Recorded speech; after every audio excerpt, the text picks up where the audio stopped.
vamos a hablar de la organización política. La organización política que es fundamental en cualquier nuevo territorio. Cuando empieza un nuevo territorio, un nuevo imperio, cuando empieza algo nuevo, es necesario dejar bien en claro las reglas del juego y es necesario dejar bien en claro quién es el que va a mandar. ¿Sí? Un poquito de características previas a lo que vamos a ver. Bueno, pues es que después de que inició la conquista, después de que llegaron los españoles, tumban el imperio de Tenochtitlán, el rey de España prácticamente, pues por mandato del mismo, se queda con los territorios, con la población y con todas las riquezas que había. Todo se queda a nombre del rey de España. Y en un inicio se mantuvieron todos los sistemas de gobierno de los indígenas, que era este sistema a través de señoríos. Los señoríos eran pequeñas poblaciones que estaban a cargo de una o dos personas, que estas personas, recordemos, tenían una relación religiosa y que bueno, se quedó también el cobro de tributos y la organización de trabajo. Solamente que ahora la diferencia es que el tributo, en vez de pagárselo al imperio de Tenochtitlán, o el señorío estará a cargo de un sacerdote indígena, pues estaba a cargo de un español y el cobro de tributos iba para los españoles que habían llegado, ¿no? Para 1528, estamos hablando de más o menos 7 años después de que se consumó la conquista, se establece una organización que se llamaba la Real Audiencia. Y la Real Audiencia era una especie de freno para los españoles porque su trabajo era evitar el abuso de poder por parte de los conquistadores hacia los indígenas. Todos sabemos que la historia nos habla de que el abuso fue muy grande, ¿no? Y que los indígenas los trataban muy, muy mal. Pero aún así, pues existían este tipo de instituciones. Y para 1535 ya es como se mantiene ya una organización, que es la que vamos a ver a continuación, y que se inicia con el nombramiento de un primer virrey. El virrey se convierte en un representante de la corona española, un representante directo, y eso es muy importante aclararlo. Imagínate que vamos a ver una especie de organigrama y en donde el primer nivel, el lugar más alto, vamos a encontrar a un rey. El rey era la autoridad suprema. El rey era, la palabra que decía el rey era lo que se hacía y punto. No había nadie más que le dijera que no. Y gobernaba desde Europa. El rey nunca viajó hacia el territorio americano, siempre gobernaba desde allá, desde Europa, y lo hacía a través de instituciones o de autoridades que él mismo nombraba. Ahí en la imagen tenemos todos los reyes que hubo durante el virreinato, desde Carlos I en 1535 hasta Fernando VII en 1808, que fue cuando Napoleón invade el Imperio Español y bueno, ya veremos eso si alcanzamos al final del semestre, si no, al inicio del siguiente semestre, que es ya el inicio de la Guerra de Independencia. Y que vamos a ver que en un principio la Guerra de Independencia pues no era para independizarse, era una guerra que se inició pues, para defender a Fernando VII. Pero eso ya lo veremos después. Entonces quedamos que el rey es la autoridad suprema, ¿sí? Y él siempre gobernaba desde Europa. En un segundo nivel vamos a encontrar algo que se llamaba el Consejo de Indias. El Consejo de Indias estaba, digamos que formado desde personas de la nobleza, personas de la misma familia real, hasta religiosos, especialmente los dominicos. Los religiosos dominicos tenían un gran poder en España. Este Consejo de Indias se encontraba en España, desde allá era donde ellos se sonaban, y eran una especie de personas que, como su nombre lo dice, le daban consejo al rey. Este Consejo de Indias proponía todas las políticas para los territorios americanos. Entonces, imagínate, era algo medio tonto, ¿no? Porque, bueno, no tonto, sino más bien contradictorio, porque era un consejo que estaba en España por personas que vivían en España, que toda su vida habían vivido en España, pero eran los que proponían las políticas para los territorios americanos, o sea, para un territorio que ellos desconocían, cosa que no se debería hacer. Entonces, imagínate, era algo un poco tontillo, ¿no? Ellos mismos elaboraban las leyes, ellos mismos nombraban a los funcionarios, supervisaban la recaudación de impuestos, actuaban como un tribunal, en el cual el trabajo de un tribunal era, pues más o menos como mantener un cierto orden jurídico en la Nueva España, y sobre todo recopilaban los registros e informes geográficos e históricos del territorio. O sea, hace que tenían funciones de todo. Tenían funciones de consejo hacia el rey, tenían funciones de como de hacienda, ¿no? Actualmente si lo trasladamos a la actualidad, y tenían funciones como de un INEGI muy rupestre. Recordemos que el INEGI en nuestro país, pues es quien se encarga de este tipo de registros e informes geográficos. Entonces, ellos hacían todo ese tipo de trabajo, ¿no? Y repito, era un consejo que se encontraba en España y que le proponía al rey cómo se iba a trabajar en los territorios americanos. Así de fácil. Posteriormente vamos a encontrar la Casa de Contratación de Sevilla. Así era como se llamaba esta institución. Casa de Contratación de Sevilla. La Casa de Contratación de Sevilla estaba en la península ibérica, allá se encontraba, y era la institución que se encargaba de regular todo el comercio que había entre España y los territorios americanos.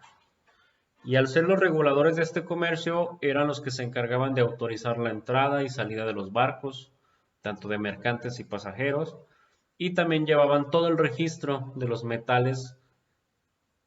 Los textos dicen de los metales exportados desde América, pero pues todos sabemos que realmente América nunca exportó, sino que más bien los españoles se adueñaron de esos metales y se los llevaron a su país, ¿no?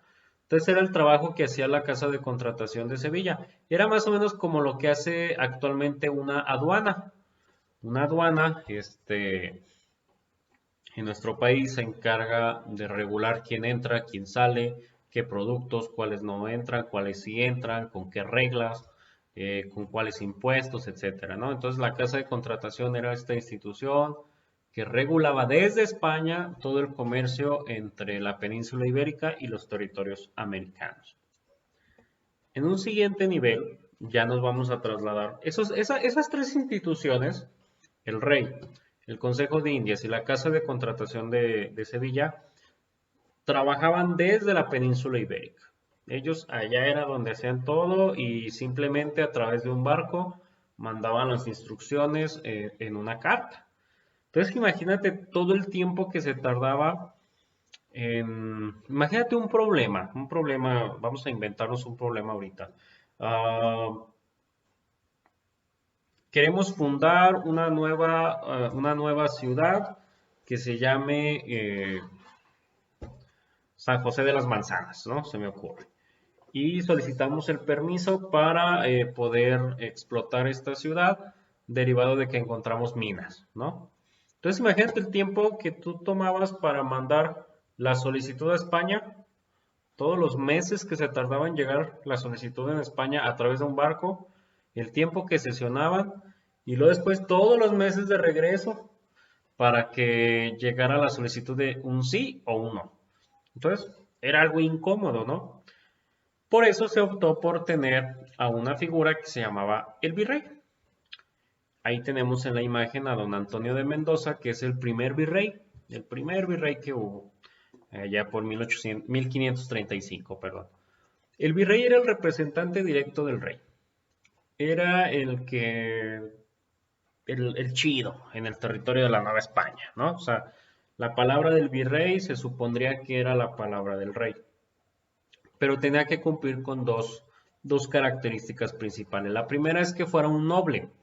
Cuando hablamos de un noble, pues es una persona acomodada económicamente, de una familia con cierta reputación, pero que no solamente tuviera eso, sino que además pedían que tuviera experiencia militar. Entonces, cumpliendo esas dos características, podría ser una persona elegible para ser un virrey. Este virrey se encargaba de dirigir la política, la economía, la justicia de la Nueva España, como lo hace cualquier presidente actualmente, pero también tenía la tarea de apoyar a la iglesia en su labor evangelizadora. El virrey era más o menos como que, pues era una especie de de gobernante muy poderoso en el territorio y que tenía en sus manos mucho poder y que además tenía que relacionarse con la Iglesia Católica. Al final del mandato del virrey, el virrey generalmente tenía un mandato, pues bueno, algunos duraban un poquito más de tiempo, etcétera, según la visión de los reyes, pero al final del mandato se le sometía a un juicio que se llamaba de residencia.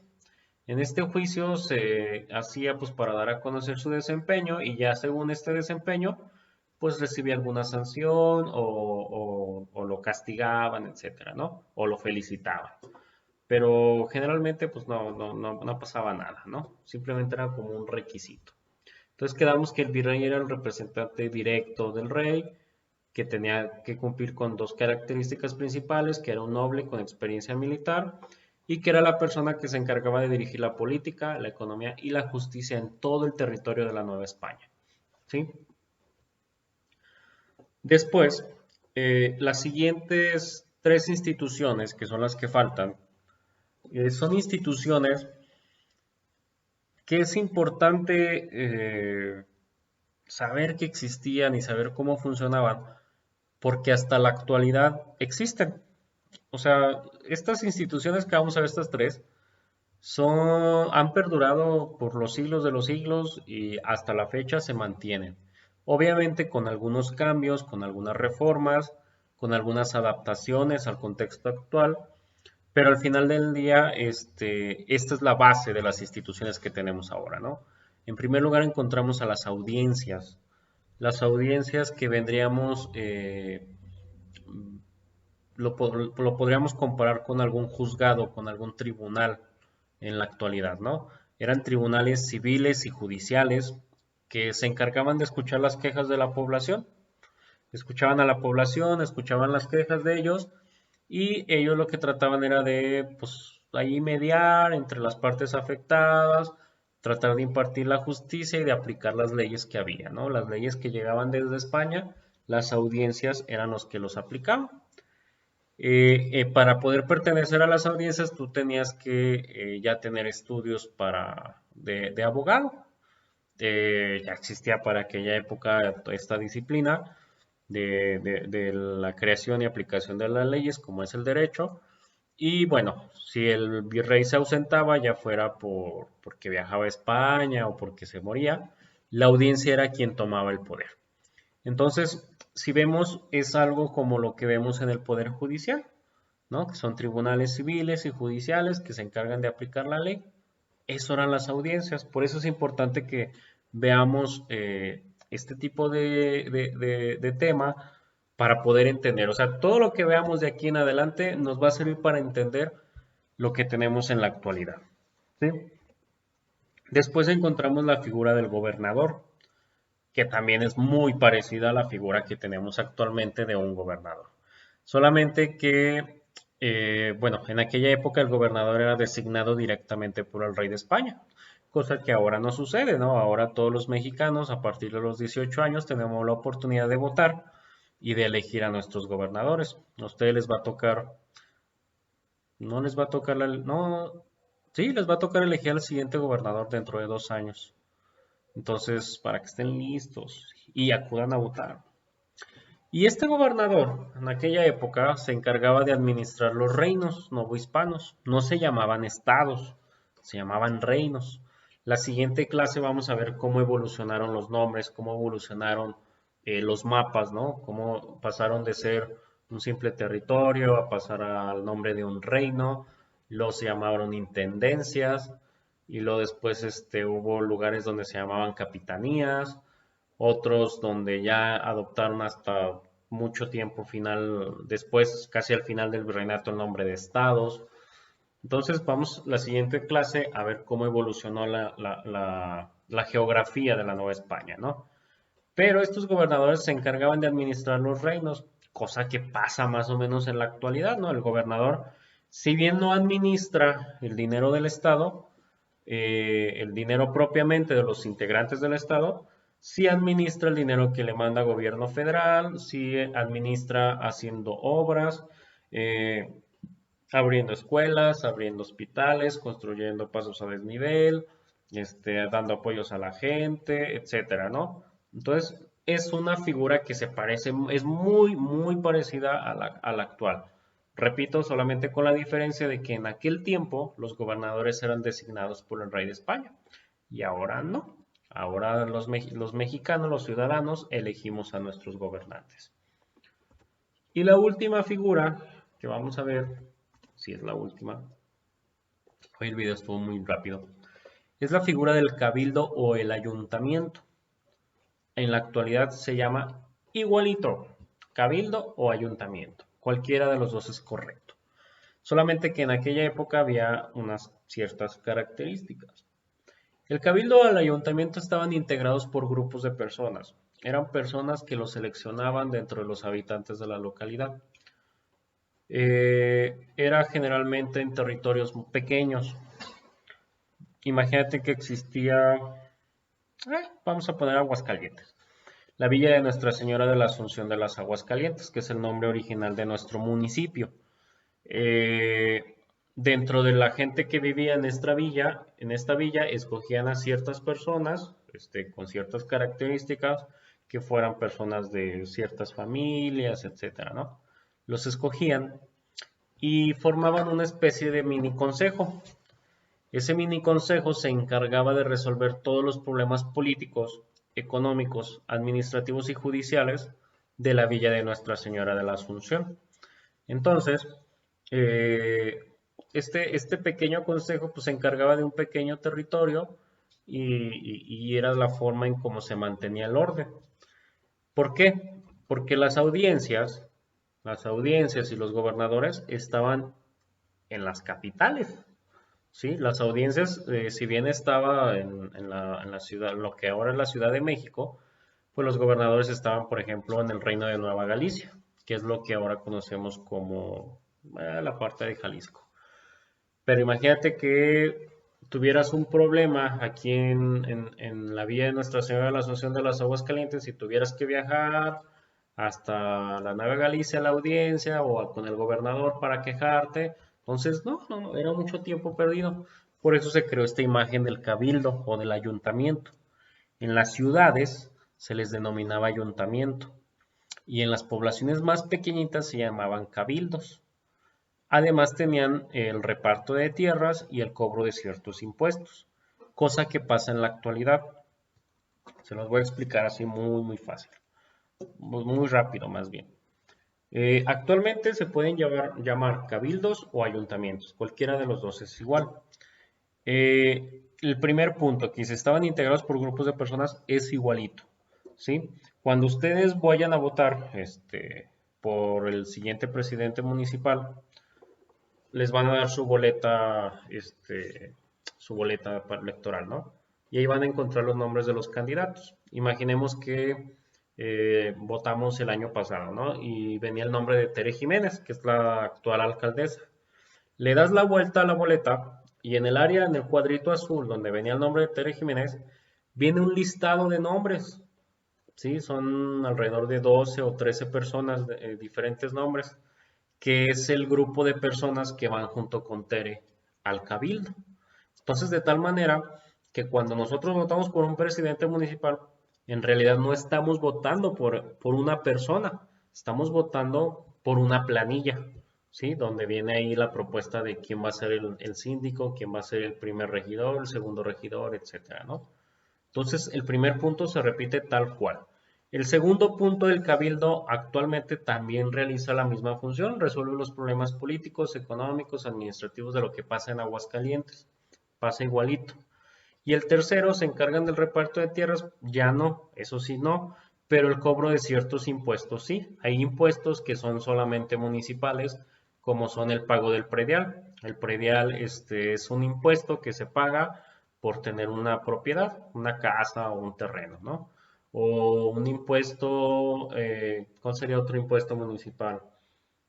Cuando pones un negocio, tienes que sacar una licencia comercial y tienes que pagar la licencia comercial en el municipio. Cuando vas a sepultar a alguien en el panteón, pagas impuestos y esos impuestos son al municipio. Pones algún negocio en el tianguis o un puesto en el tianguis, tienes que pagar un permiso especial para eso solamente en el municipio. sea, hay ciertos impuestos que solamente son municipales, ¿no? Entonces espero no haberlos reburujados.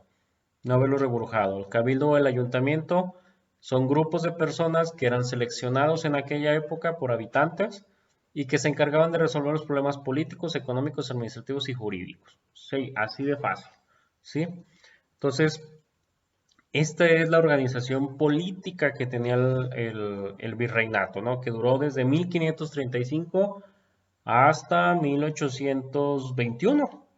No podemos decir que hasta 1810, porque si bien inició en 1810 la guerra de independencia, la organización política continuó. La organización política continuó hasta 1821, que es cuando se firma el Acta de Independencia, ¿no? Con el último virrey que fue Juan O'Donoghue.